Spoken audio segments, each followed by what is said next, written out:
the Phoenix Suns have their man, and we're lucky enough to be joined by him right now. Monty Williams, the new head coach in Phoenix. Coach, congratulations, and thanks for making time for us. Thank you, B. I'm honored to be the coach of the Suns and thankful to be on your show.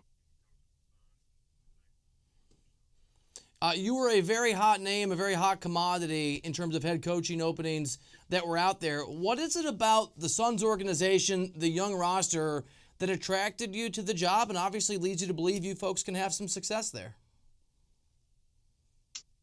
Well, one, it's a blessing to coach in the NBA. I'm one of 30 coaches. I fill one of 30 positions that are highly coveted. The upside of this particular talent base here was exciting. The alignment with James Jones and Mr. Sarver was something that appealed to me. Raising my family in a city like Phoenix was a huge plus, but I can't overlook the talent. DeAndre and Devin, Mikhail, just to name a few. It's going to take us a minute to get it all together, but the upside, the opportunity that was there, that is here, appealed to me. An extremely young team, a really exciting team, and even though we're not very patient in America in 2019, usually it's a process in the NBA and elsewhere to get where you want to go. What do you see over the next year or two or three? What's the timeline? What's the realistic amount of time for the Suns to be a contender, for the Suns to be a playoff team? Well, we want to put timelines on it, and I don't want to duck that. At the same time, there's a lot of work that needs to be done, and it starts this summer. Our hope is that in 2 years, we're looking at competing at a high level. Our record is a lot better. Our culture is in. Our players are more experienced in tough situations that relate to playoff basketball. I wish it was going to be next year, but that would be skipping steps. And I've learned from Coach Pop that you don't do that. So we have a great opportunity in front of us, and yet I'm hopeful that every month, every year, you can see great improvement from our team. And as we prepare ourselves to contend someday, we're mindful that you can't skip steps. Coach, you're the head coach in New Orleans for a long time, assistant in Oklahoma City after that, an assistant until recently with the Sixers in Philadelphia. Over that journey, successes, failures, what are the things that you've learned that you want to bring to this job this time around? Gosh, I think every experience makes you a better coach, a better person. I've learned in my time as a coach that you can't do it by yourself. I hope that I'm a better delegator. I hope that I'm a better listener. I hope that I can evaluate things with more patience than I did in New Orleans. And I hope that I don't get in the way. And at the same time, I know that I bring a lot to the table as a coach and as a leader. And I don't want to get in the way of that. So I'm very excited about this opportunity because of my experience. I've had situations in New Orleans that have prepared me for this, and USA Basketball has prepared me for this. And I'm hopeful that all of that stuff translates to success on the floor. We had DeAndre Ayton on the show just before the draft lottery, and he told us that he thinks with that pick that the Suns could use a point guard. At the point guard position right now with this organization, what do you see? And whether it's in free agency or the draft, what do you want to see going forward? Well, I think the draft or free agency, we both know that those are ways to improve your team. James and myself and Jeff Bauer and Trevor are going to sit down and try to figure out what's the best way to address that particular issue. At the same time, we have a chance to not only add a point guard, but we have a chance with free agency and some open slots to add some culture pieces that I think are valuable. But I do hear DeAndre in that the point guard position does need to be addressed. There are some guys in the draft that are going to be young guys and going to have to learn, but their upside is tremendous. And so we just have a lot of opportunities that we want to take advantage of. Coach, I ask you this next question knowing that there's a lot of talent, a lot of really exciting young players in the game right now. But when you look at your core, when you look at DeAndre and Devin in particular, as a 1-2 punch in this league over the next 2 or 5 or 7 years, how good can they be together? Gosh, I think for me, just recently watching Jimmy and Joel play together in pick and rolls and isolations, playing out of the post, was a great introduction for me, a good segue to be able to approach this job.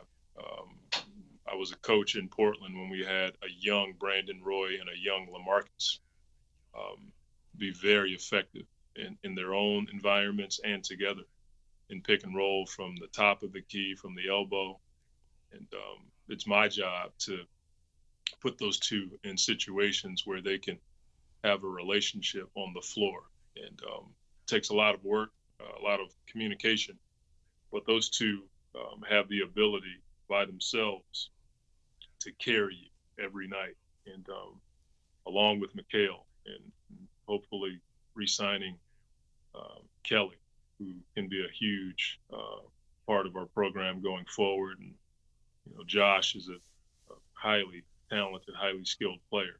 So we have some people with TJ who can score the ball that can complement Devin and DeAndre. Coach, you referenced your time with the Sixers, an incredible run.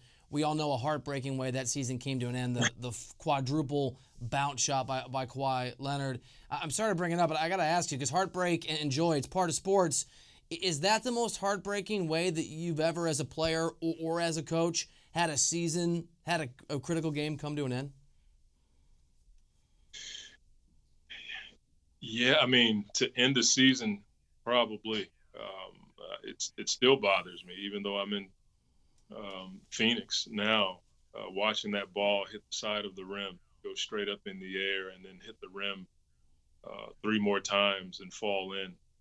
To have that be your last play of the season and you come up on the short end of the stick, that's going to stick with me for a while. But the things that impressed upon me and the way I look at the game was the fact that we gave up 16 offensive rebounds.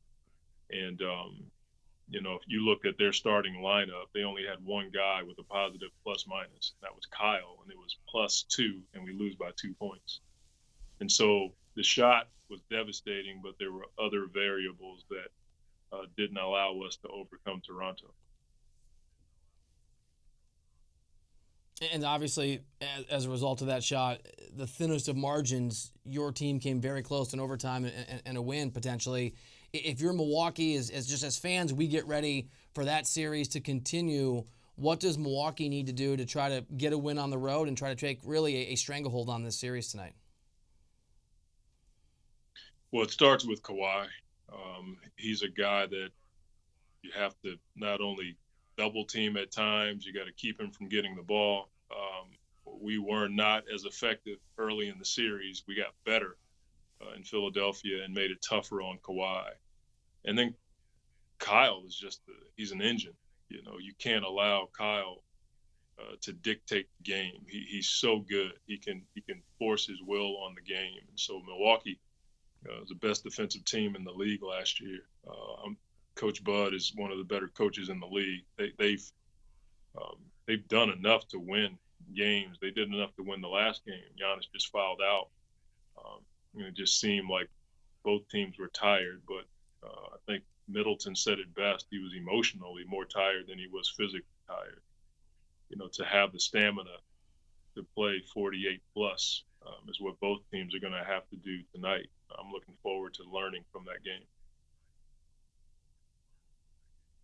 Coach, when free agents, and it'll be this summer, choose one place over another, they're going to get questions about why they didn't select another place on their short list. You were a highly coveted coaching candidate. The Suns wanted you. They got you. The Lakers were interested in you as well, and we've certainly seen, I think it's fair to describe it as some chaos that has been unfolding in Los Angeles, reports and just talking to people in that organization. A lot of folks, and Entourage went out to interview you in Philadelphia. How much was some of that uncertainty and that cultural chaos in Los Angeles a factor in your decision to stay or to take the job in Phoenix rather than to go to Los Angeles? Yeah, for me, it was never about any other team. It was about the opportunity in Phoenix, the upside with the talent, the kind of talent that we had here, have here, the alignment with Mr. Sarver and James to raise my family. I still have young kids that need training and direction, and to be able to do that in a city like Phoenix really appealed to me. During this process, I've talked to a number of teams. It just so happened that it was publicized with the Lakers, and they have their situation, we have ours. I'm thankful that I'm here, and I have a great deal of respect for Miss Buss. My conversations with her, I learned a lot, and I have the utmost respect for what they've done.